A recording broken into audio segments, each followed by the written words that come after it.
Hi hello welcome to our channel. இப்போ நம்ம என்ன பார்க்க போகிறோம் அப்படின்னு பார்த்தீங்கன்னா, டிராகன் இந்த படத்தோட ட்ரெய்லர் வந்து இப்போ ரிலீஸ் பண்ணியிருக்காங்க. ட்ரெய்லர் வந்து எப்படி இருக்குது, நல்லா இருக்கா நல்லா இல்லையா அப்படிங்கிறத இந்த வீடியோவில் ஃபுல் டீட்டெயில்ஸாக பார்க்கலாம். வாங்க வீடியோக்குள்ளே போகலாம். இந்த படத்தில் வந்து யார் யாரெல்லாம் நடிச்சிருக்காங்க அப்படின்னு கேட்டிங்கன்னா, பிரதீப் ரங்கநாதன் சார் தான் இந்த படத்தில் ஹீரோவாக நடிச்சிருக்காரு. ஹீரோயினாக 2 பேர் இந்த படத்தில் நடிச்சிருக்காங்க.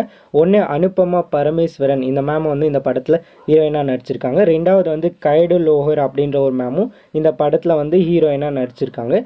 இவங்க மட்டும் இல்லாமல் இந்த படத்தில் வந்து மிஸ்கின் சாரும் நடிச்சிருக்காரு. அதுக்கப்புறம் கௌதம் மேனன் சாரும் நடிச்சிருக்காரு. கேஎஸ் ரவிக்குமார் சாரும் இந்த படத்தில் வந்து நடிச்சிருக்காங்க. இந்த ட்ரெய்லர் ஓப்பனிங்லேயே எனக்கு பேட் பாய்ஸ் தான் பிடிக்கும் அப்படின்னு வந்து ஒரு பொண்ணு பிரதீப் ரங்கநாதன் சார் கிட்ட வந்து சொல்லிட்டு இருக்காங்க. ஆக்சுவலாக இது ஸ்கூல் லவ் ஸ்டோரின்னு நினைக்கிறேன். 2 பேருமே யூனிஃபார்மில் இருக்காங்க. பிரதீப் சாரை வந்து கிளியராக காட்டல. ஸோ அப்படி பார்த்தா இந்த படத்தில் வந்து 3 லவ் ஸ்டோரி நடக்கும். மேபி ஒன்று ஸ்கூலில் நடக்கும், இன்னொன்று காலேஜில் நடக்கும், இன்னொன்று வேலை செய்கிற இடத்துல. ஸோ டோட்டலாக 3 லவ் ஸ்டோரி நடக்கும். அதுக்கப்புறம் கடைசியில் யாரை கல்யாணம் பண்ணிக்க போகிறாரு அப்படின்றத வந்து இந்த படம் பார்த்தா தான் தெரியும்.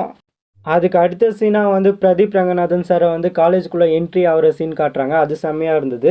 இந்த காலேஜ் லவ்லாம் எதுக்கு பண்ணுவாங்க அப்படின்னு பார்த்தீங்கன்னா, கெத்தாக ஒரு பையன் கிடைச்சான் அப்படின்னா அவனை லவ் பண்ணால் அவங்க சேஃப்டியாக இருப்பாங்க, ப்ரொடெக்ஷன். இதுக்காக தான் காலேஜில் லவ்லாம் பண்ணுவாங்க பொண்ணுங்க பசங்களை. ஸோ அதனால் காலேஜில் யார் மாசாக இருக்காங்க அப்படின்னு பார்த்து நம்ம ஹீரோயின் மேம் வந்து நம்ம ஹீரோ பிரதீப் ரங்கநாதன் சாரை வந்து லவ் பண்ணியிருக்காங்க போல். அந்த சீனை வந்து அவங்க பேசுகிறத வச்சே கண்டுபிடிச்சிக்கலாம். இப்படி தான் அவங்க பேசிகிட்டு இருக்காங்க. 2018 ஒரு ஒஸ்ட்டு ஸ்டூடெண்ட் யார் அப்படின்னா நம்ம டிராகன் தான். டிராகன் யாருன்னா உங்களுக்கே தெரியும், நம்ம பிரதீப் ரங்கநாதன் சார் தான் அப்படின்னு வந்து இந்த சீன்ஸில் வந்து கட் பண்ணியிருக்காங்க. ப்ளஸ் வந்து இவர் அண்டா குண்டாலாம் எடுத்து அடிக்கிறாரு, ப்ளஸ் வந்து பாண்ட்லிலாம் எடுத்து அடிக்கிறாரு. அந்த மாதிரி ஷார்ட்ஸ்லாம் இந்த படத்தில் வச்சுருக்காங்க. அப்புறம் வந்து ஸ்டைலாக காலேஜில் நடந்து வர்ற மாதிரியும், ஸ்டைலாக ஆஃபீஸில் நடந்து வர்ற மாதிரியும் சீன்ஸ் வச்சுருக்காங்க. அந்த சீன்ஸும் நல்லா இருந்தது. இதில் படத்தில் வந்து பிரதீப் ரங்கநாதன் சார் வந்து கொஞ்சம் ஸ்டைலிஷாக இருக்கார். அதுக்கு அடுத்த சீனாக தன்னோட பெருமையை தானே சொல்லிக்கிறாரு. இந்த இன்ஜினியரிங் ஹிஸ்ட்ரியிலே 48 அரியர் வச்சவன் எவனும் இல்லைல்ல, அது நான் தான் ரெக்கார்ட் பண்ணியிருக்கேன் அப்படின்னு வந்து தன்னைத்தானே பெருமையாக பேசிக்கொள்கிறார். அதுக்கு அடுத்த சீனாக வந்து ஸ்மோக் பண்ணுற சீன்லாம் வச்சுருக்காங்க. இந்த ஸ்மோக்கிங் சீன்லாம் எடுத்துருக்கலாம், இவங்க வைக்காமலே இருந்திருக்கலாம். ஒரு நார்மல் காலேஜ் ஸ்டூடெண்ட், ஒஸ்டான ஸ்டூடெண்ட்னா ஸ்மோக்கிங் பண்ணி தான் ஆகணுமா? ஸோ அதை இவங்க அவாய்ட் பண்ணியிருக்கலாம். பட் மாசாக இருக்கணும் ஏதோ ஒரு ரீசனுக்காக இவங்க ஸ்மோக்கிங் சீனும் வச்சுருக்காங்க. இந்த சீனுக்கு அடுத்ததாக என்ன சீன் வச்சுருக்காங்க அப்படின்னு கேட்டிங்கன்னா, நம்ம அனுபமா மேம் இவர் பார்த்து லவ் பண்ணுற சீன்ஸ் தான். இவர் மேடம் நீங்கள் அப்படி இருக்கீங்க, இப்படி இருக்கிறீங்க, அப்படி இப்படின்னு சொல்லி உருட்டுற சீன் தான் அடுத்த ஷார்ட்ஸாக வச்சுருக்காங்க. இதுக்கு அடுத்த சீனாக என்ன வச்சுருக்காங்க அப்படின்னு கேட்டிங்கன்னா, அவர் கையில் கிடச்சதெல்லாம் தூக்கி தூக்கி எறிகிற ஷார்ட்ஸாக வச்சுருக்காங்க. இதுவும் நல்லா இருந்தது. ஐ திங்க் இதில் மிஸ்கின் சார் தான் பிரின்சிபல்னு நினைக்கிறேன். அவர் மூஞ்சிக்கையே விடுற மாதிரி கண்ணாடியில் ஒன்று காருக்கு விட்டுருக்காரு. அது செம்மையாக இருந்தது. அவர் திருன்னு முழிச்சுன்னு இருக்கிற மாதிரியே இருக்குது. அதுக்கப்புறமா நம்ம மிஸ்கின் சாரை காட்டுறாங்க. காட்டினதுக்கப்புறம் அவர் ஒரு டைலாக் சொல்கிறாரு. அந்த டைலாக் நல்லா இருந்தது. இவனை மாதிரி ஓவர் ஆட்டம் போட்டிங்கன்னா காலேஜுக்குள்ளே லைஃப் நல்லாயிருக்கும், காலேஜுக்கு வெளில போனீங்கன்னா லைஃபு கோவிந்தா கோவிந்தா, அதை அவர் சொல்கிறாரு. ஆக்சுவலாக இது உண்மை தான். ஆனால் அரியர் வச்ச பசங்க தான் லைஃப்பில் சாதிப்பாங்க அப்படி இப்படின்லாம் சொல்லிகிட்டு இருப்பாங்க. அதுவும் அப்படி சொல்லுவாங்க. பட் அப்படிலாம் இல்லை. எவனுக்கு திறமை இருக்கோ வெளியில் வந்து அவன் வந்து உருப்படியாக ஒரு வேலைக்கு போகிறானோ இல்லையோ பிஸ்னஸ் பண்ணி அவன் பெரிய ஆகிடுவான். இருக்கிறவன் பெரிய ஆகிடுவான். இல்லாதவன் ரொம்ப கஷ்டப்பட்டு அப்படி இப்படி அடிபட்டு உதப்பட்டு கஷ்டப்பட்டு கொஞ்சம் கொஞ்சமாக மேலே வேற ட்ரை பண்ணிகிட்டு இருப்பான். அப்போன்னு பார்த்து அவனை ஒருத்தன் அடித்து மறுபடியும் கீழே தள்ளி தள்ளி இந்த மாதிரி தான் ஆக்சுவலாக காலேஜ் முடித்து எல்லாம் வெளியில் வந்தால் லைஃப் நடக்கும். அதை அப்படியே இவர் சொல்கிறாரு. இவர் சொன்னது நல்லதான், நல்ல விஷயந்தான், நல்ல கருத்து தான். அதை நான் ஏற்றுக்கிறேன். ஆக்சுவலாக இவர் வேலைக்கு போகிறான் அப்படின்னு சொல்லிட்டு அம்மா அப்பாவை ஏமாற்றிட்டு இருக்காரு போல். அவங்க கண்ணை பார்க்கும்போதே ரொம்ப சந்தோஷமாக துள்ளி குதிச்சுட்ருக்காங்க. என் பையன் வேலைக்கு போயிட்டான் அப்படின்னு சொல்லிட்டு. ஆனால் இவர் ஏமாத்துறாரு. இதை தெரிஞ்சு அவங்க ஹார்ட் ப்ரோக்கன் ஆகிற மாதிரி சீன்ஸ் கூட இந்த படத்தில் இருக்க வாய்ப்புகள் நிறையா இருக்குது. இதுக்கு அடுத்த ஷார்ட்டாக என்ன வச்சுருக்காங்க அப்படின்னு கேட்டிங்கன்னா, உன்ன மாதிரி பசங்களெல்லாம் லவ் பண்ணலாம், ஆனால் கல்யாணம்லாம் பண்ணிக்க முடியாது, ஏன்னா நீ ஒரு ஃபெயிலியர், லைஃப்பில் நீ ஒரு ஃபெயிலியர் அப்படின்னு சொல்லிடுறாங்க. ஆக்சுவலாக இது உண்மையாக பசங்க லைஃப்பில் நடக்கிற ஒன்று தான். ஏன்னா காலேஜ் ஃபுல்லாக அவங்க லவ் பண்ணிட்டுருப்பாங்க. காலேஜ் விட்டு வெளில வந்துருந்ததும் அவனுக்கு ஏகப்பட்ட ரெஸ்பான்சிபிலிட்டி ஒரு பையனுக்கு வரும். வந்ததுக்கப்புறம் அவன் வேலையை தேடி ஓடி அலைஞ்சி கண்டுபிடிச்சி அதில் ஜாயின் பண்ணி அதில் திட்டு வாங்கி மொக்க வாங்கி இதெல்லாம் வாங்கி அவன் கஷ்டப்பட்டு மேலே வர்றதுக்குள்ளே நம்ம காலேஜில் லவ் பண்ண பொண்ணு நம்மளை விட்டு வேறு ஒருத்தன் கெத்தாக ஒருத்தன் கிடச்சிட்டான், பணக்காரன் ஒருத்தன் கிடச்சிட்டான்னு அவனை கல்யாணம் பண்ணிட்டு நமக்கு டாட்டா கட்டு போயிட்டே இருப்பாங்க. ஆக்சுவலாக இது ட்ரூ தான். யதார்த்தத்தை அப்படியே காட்டியிருக்காங்க. மனுஷன் ரொம்ப ஒழிஞ்சு போயிடுறாரு, ரொம்ப அழுகுறாரு, கெட்ட பழக்கம்லாம் நிறைய வந்து இந்த மாதிரி எல்லாம் கெட்டு போகிறாரு. ஸோ அதுக்கப்புறமா வந்து நம்ம ஸ்னேகா மேம் என்ட்ரி தராங்க. அவங்க வந்து லைஃப்பில் இந்த மாதிரி ஃபெயிலியர் ஆகிட்ட அப்படின்னா அதுக்காக நீ உன்னை கெடுத்துக்காத போ, உன்னால் கண்டிப்பாக சக்ஸஸ் ஆக முடியும் அப்படி இப்படின்னு சொல்லிட்டு அவர் ஒரு மோட்டிவேட் பண்ணி பயங்கரமாக பூஸ்ட் பண்ணி விட்றாங்க. இது நல்லா இருந்துச்சு. அப்புறம் டான்ஸ் ஆடுற சீன்ஸ்லாம் வச்சுருக்காங்க. அங்கே இங்கே அப்படி இப்படின்னு சொல்லிட்டு டான்ஸ் ஆடிட்டு இருக்காரு. அதுவும் நல்லா இருந்துச்சு. அடுத்ததாக அவர் ஒரே ஒரு விஷயம் தான் சொல்கிறாரு, எனக்கு இந்த 48 பேப்பர்லாம் முடிக்கிறதுக்கு சத்தியமாக டைம் இல்லை, படிக்கிற இன்ட்ரெஸ்ட்டும் இல்லை, நான் ஓப்பனாக சொல்லிட்டாரு.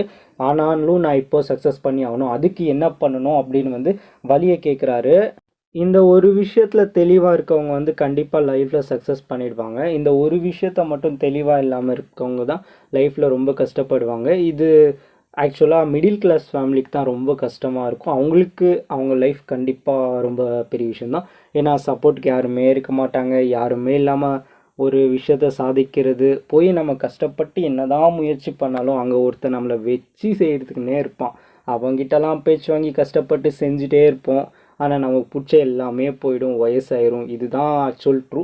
அதை அப்படியே காட்டியிருக்காங்க. அதுவும் நல்லாயிருக்கு.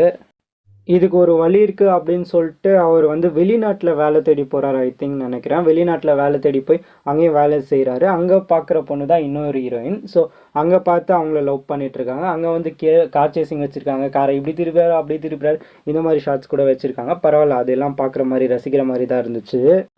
அதுக்கு அடுத்ததாக ஒரு ஷார்ட்டில் அஸ்வந்த் மாரிமுத்து சாரை வந்து காட்டுறாங்க. அவர் ஒரு டைலாக் சொல்கிறாரு. என்ன டைலாக் அப்படின்னு கேட்டிங்கன்னா, ஒரு தப்பு பண்ணுறதால நம்ம வாழ்க்கையாக மாறும்னா கண்டிப்பாக அந்த தப்பை பண்ணலாம் அப்படின்னு வந்து மோட்டிவேட் பண்ணுறாரு. இந்த டைலாக் வந்து சூப்பராக இருந்தது. இவர் டைரக்டரே ஒரு ஷார்ட்டில் நடிச்சிருக்காரு அப்படின்னா அதுவும் நல்லா தான் இருந்துச்சு. ஓகே, நம்ம அக்செப்ட் பண்ணிக்கலாம். இதுக்கு அடுத்த ஷார்ட்டாக ஒரு உதை, இந்த பக்கம் ஒரு உதை, இந்த பக்கம் ஒரு உதை, 4 பேர் அப்படி பறகுறானுங்க. அந்த ஷார்ட் வச்சுருக்காங்க. அதுக்கு அடுத்ததாக நான் குத்து டான்ஸரு அப்படின்னு சொல்லிட்டு அவர் பயங்கரமாக ஆடின்னு இருக்காரு. அதையும் வச்சுருக்காங்க. அதுக்கப்புறம் மனுஷன் பருந்து பருந்து உதைக்கிற சீன்ஸ் எல்லாம் அங்கங்கே கட் பண்ணி கொஞ்சம் சீன்ஸ்லாம் சேர்த்து வச்சுருக்காங்க. இதுக்கு அடுத்த கட் ஷாட்லேயே கேஎஸ் ரவிக்குமார் சாரை காட்டியிருக்காங்க. அதுவும் செம்மையாக இருந்தது. அவரும் எல்லாம் நல்ல மனுஷன், நல்லா என்டர்டெயின்மெண்ட் பண்ணக்கூடியவர். அவர்லாம் படத்தில் இருந்தாருன்னா கண்டிப்பாக இந்த படம் ஹிட்டு தான்.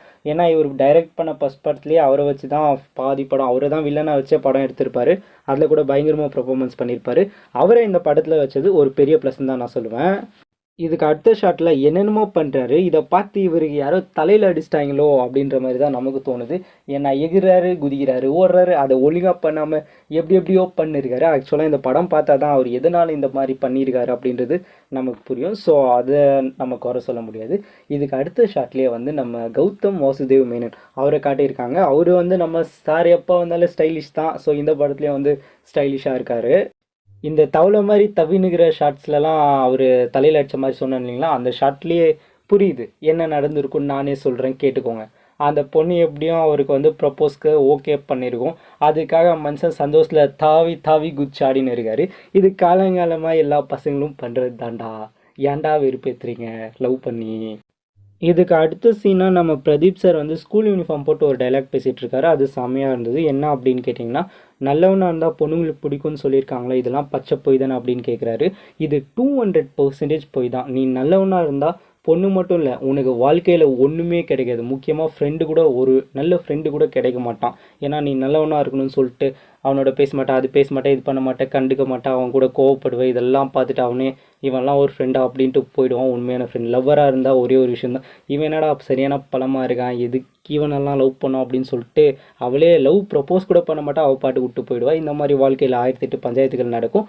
நல்லவனா இருந்தா, கெட்டவனாக இருந்தால் சிம்பிள், நீ என்ன வேணால் பண்ணிக்கோ, நான் உன்னை தான் லவ் பண்ணுவேன் அப்படின்னு சொல்லிட்டு ஸ்ட்ராங்காக நிற்பாங்க. இந்த லவ்ன்றது இப்போதைக்கு யூஸ் அண்ட் த்ரோ தான். ஸோ அதை வந்து சூப்பராக காட்டியிருக்காங்க. அது மட்டும் இல்லாமல் இது ஒரு காதல் கதை. படம் பார்க்குறதுக்கு முன்னாடியே தெரிஞ்சுக்கோங்க, இது ஒரு முக்கியமாக சொல்கிறேன், இது ஒரு காதல் கதை. காதல் பிடிக்கும்னா மட்டும் இந்த படத்தை ட்ரை பண்ணுங்கள். அது மட்டும் இல்லாமல் நம்ம எல்லார் லைஃப்லேயும், ஒரு காலேஜ் ஸ்டூடெண்ட் லைஃப்பில் நடக்கிற ஒரு யங்ஸ்டர் வாழ்க்கையில் நடக்கிற ஒரு கண்டென்ட்டை தான் இவங்க கதையை எடுத்து வச்சுருக்காங்க. அது சூப்பராக இருந்தது. ஆக்சுவலாக இந்த படத்தில் வந்து ட்ரெய்லர் பார்க்கும்போதே உங்கள் லைஃப்லேயே நிறைய சீன்ஸ் இந்த மாதிரி நடந்திருக்கே அப்படின்னு வந்து உங்களுக்கே தோணும். இந்த படத்தில் ட்ரெய்லரை பார்த்ததும் ஒன்றே ஒன்று தான் புரியுது, இது ஒரு யங்ஸ்டர் பசங்களோட லைஃப் ஸ்டோரி தான். ஒன்று ஸ்கூல் முடிப்பான், காலேஜ் முடிப்பான், அதுக்கப்புறம் கஷ்டப்பட்டு வேலை செய்வான், அதுக்கப்புறம் கல்யாணம் பண்ணுவான். இதை தான் இந்த படத்தோட ட்ரெய்லரை பார்க்கும்போதே நமக்கு புரியுது. ஸோ இதெல்லாம் பேஸ் பண்ணி தான் இந்த படம் இருக்க போகுது. இதுவும் குடும்பஸ்தன் படம் மாதிரி தான். அதில் என்ன அப்படின்னா கல்யாணத்துக்கு அப்புறம் எப்படி லைஃப் இருக்கும் அப்படின்றத வந்து காட்டியிருப்பாங்க. இதில் வந்து கல்யாணத்துக்கு முன்னாடி லைஃப் எப்படி இருக்கும் அப்படின்றத வந்து காட்டியிருக்காங்க. ஸோ நம்மளோட லைஃப் ஹிஸ்ட்ரி அப்படியே காட்டினதால இந்த படம் 100% வந்து ஜெயிக்கிறதுக்கான வாய்ப்புகள், பயங்கரமாக ஓடுறதுக்கான வாய்ப்புகள் நிறைய இருக்குது. இதில் இன்ட்ரெஸ்டிங்காக ஒரு 4-5 சீன் கொஞ்சம் வச்சாலே போதும், படம் கண்டிப்பாக ஹிட் ஆகிடும். வெயிட் பண்ணி பார்க்கலாம் படம் எப்படி, என்ன ரிலீஸ் ஆக போதா, எப்படிலாம் படம் வரப்போகுது அப்படின்றத நம்ம ரிவ்யூ மூலமாக பார்ப்போம். இந்த வீடியோ வந்து உங்களுக்கு பிடிச்சிருந்துச்சு அப்படின்னா லைக் பண்ணுங்கள், ஷேர் பண்ணுங்கள், கமெண்ட் பண்ணுங்கள். இதே மாதிரி நீங்கள் trailer update, movie reviews, web series reviews இதை பற்றிலாம் நீங்கள் தெரிஞ்சுக்கணும் அப்படின்னு ஆசைப்பட்டீங்கன்னா மறக்காமல் இந்த சேனலை வந்து சப்ஸ்கிரைப் பண்ணுங்கள். இதே மாதிரி ஒரு நல்ல வீடியோவில் மீண்டும் உங்களை சந்திப்பேன். அதுவரை உங்களிடம் இருந்து விடை பெறுவது நான் உங்கள் மணி.